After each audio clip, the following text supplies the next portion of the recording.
Gutom ka na ba? Luto tayo! Tara!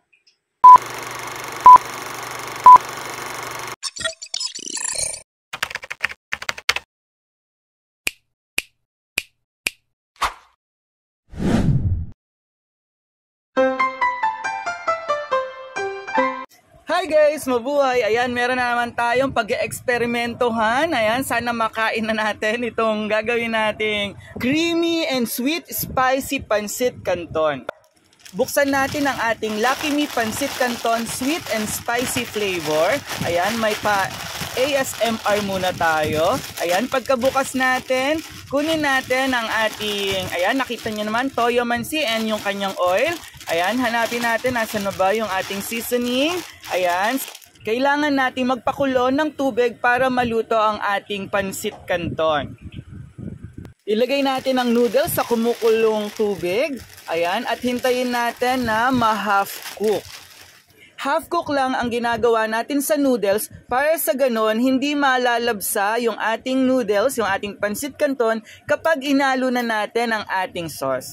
Salain natin o i-drain ang noodles. Binuhusan ko siya ng malamig na tubig para sa ganon hindi malalabsa yung ating noodles sa sobrang init nito. Para naman sa ating sweet and creamy sauce, maglagay tayo ng olive oil sa ating pan. Hintayin lang nating uminit at kapag mainit na, ilagay natin ang ating bawang. Hintayin natin na mag-golden brown.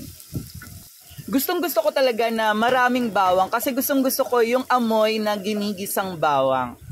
Kapag golden brown na ang ating bawang, pwede na nating ihalo ang ating sibuyas.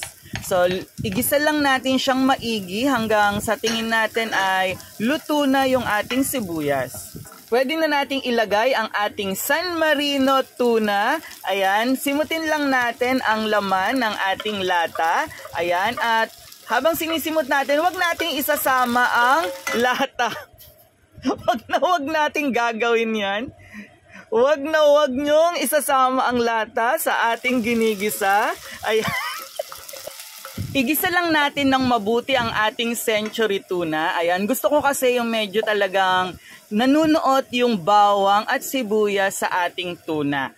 Ihalo natin ang ating sweet and spicy seasoning mula sa ating Lucky Me Pancit Canton. Ayan, simutin lang din natin yung laman. Ayan. Pero syempre, wag natin isasama ang plastic. Ayan, haluin lang natin ng haluin hanggang sa tingin natin ay na-absorb na ng tuna yung ating seasoning powder. Hinalo ko dito ang thick and sweet sauce. Ayan, yung kasama ng oil. Kung napansin nyo, hindi ko ginamit yung oil. Gumamit ako ng olive oil. Ayan, so haluin lang natin para manuot ang tamis at alat ng sauce mula dun sa ating pancit canton seasonings. Ayan, haluin lang natin mabuti.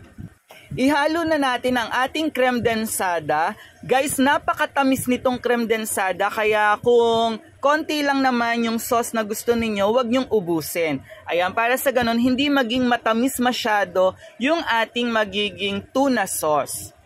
Kapag kumulo na yung ating sauce, ihalo na natin ang ating pasta o yung ating pancit canton.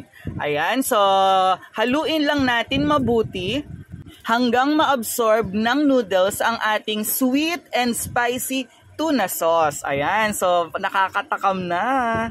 Ayan, so konting-konti na lang guys. And then, pwede na natin siyang ilipat sa ating malaking lalagyanan. Ayan, para malagyan din natin ng cheese. Ayan, depende na sa inyo kung anong cheese ang gusto ninyong ilagay. Pwedeng quick melt o kaya naman pwede ring ordinary cheese.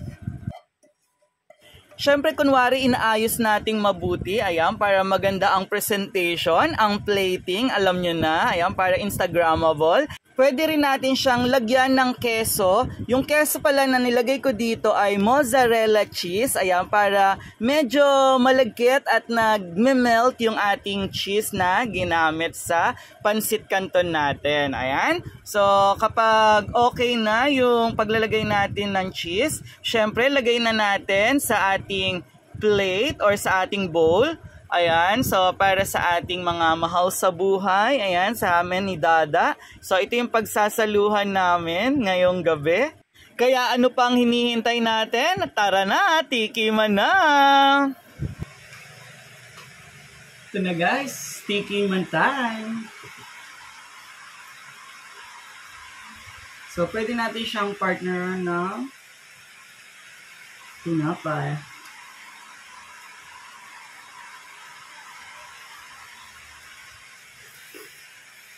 Parang nasobrahan yung tamis. Matamis lang siya. Kasi yung ginamit natin, hindi lang evap, kundi creme densada. Ayan. Kaya, medyo matamis siya. Kaya parang naglaban yung tamis, anghang, tsaka yung alat. Ayan. Hindi lang tayong tinapay.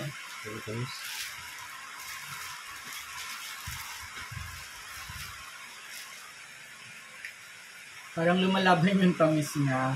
Kumbaga, kung mas bagay siguro to kung doon natin siya pinartner sa sobrang anghang na yung nakaraan. Ayan, yung bulldog.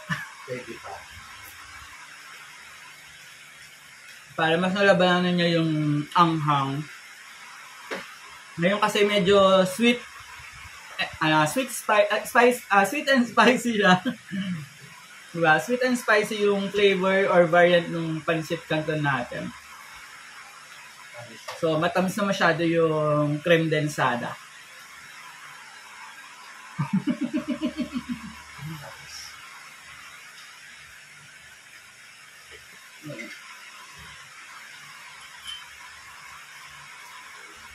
Hindi ko kasi napansin na yung nailagay ko, yung nabili ko, is 2-in-1. Dapat evap.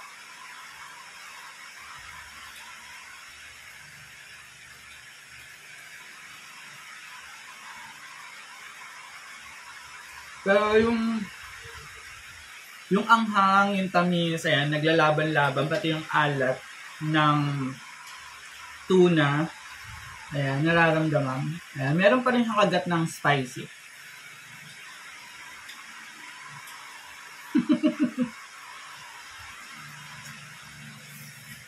So, ito mas kayang tolerable yung anghang.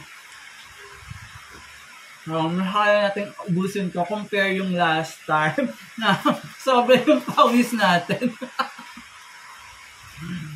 Ayun guys, kain tayo. So, time check tayo.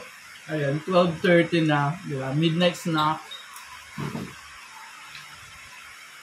Ayun. So, ganyan kami pagka weekend, tapos wala kang pasok kinabukasan. So, ganito yung ginagawa namin. Ang favorite talaga namin na lutuin pancit canton is yung sweet and spicy. Kasi gusto namin yung tamis at saka yung anghang na kayang-kaya namin kainin. Kasi pag sobrang anghang, hindi mo na ma-enjoy yung food.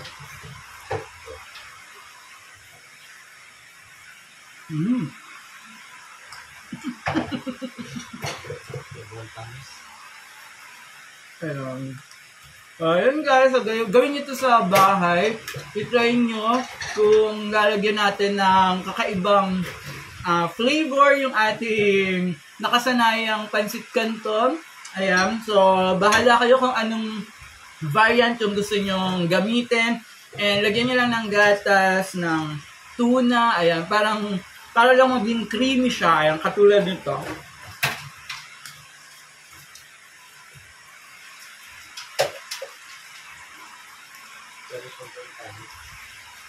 Ayan, bye-bye!